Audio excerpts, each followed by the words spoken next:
Chapter 1, Tragedy and Loyalty. Once upon a time, during the days when judges ruled Israel, there was a famine in the land. A man named Elimelech from Bethlehem, along with his wife Naomi and their 2 sons Mahlon and Chilion, left for the country of Moab in search of food and a better life. But tragedy struck. Elimelech died, leaving Naomi a widow in a foreign land. Her sons married Moabite women, Orpah and Ruth, and for a while life went on. But then both sons died too. Naomi was left with only her daughters-in-law, grieving and broken.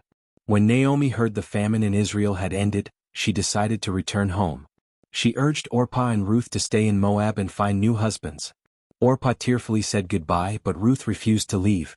She famously declared, "Where you go, I will go. Where you stay, I will stay. Your people will be my people, and your God, my God." So Ruth and Naomi journeyed back to Bethlehem together. The townspeople were shocked to see Naomi again, but she told them not to call her Naomi, which means pleasant, but Mara, bitter, because her life had become so bitter. Chapter 2, Ruth meets Boaz. Once in Bethlehem, Ruth offered to gather leftover grain in the field so they could survive. By chance, or divine guidance, she ended up in the field of a man named Boaz, a wealthy and kind landowner who also happened to be a relative of Naomi's late husband. Boaz noticed Ruth and admired her devotion to Naomi. He told his workers to look after her and made sure she had plenty to eat and drink.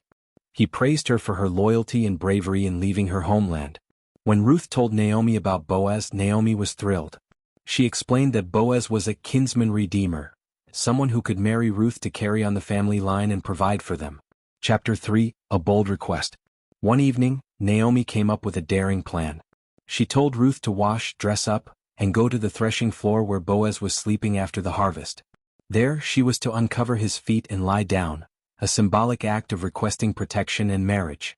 Ruth followed the plan. In the middle of the night, Boaz woke up and found her there.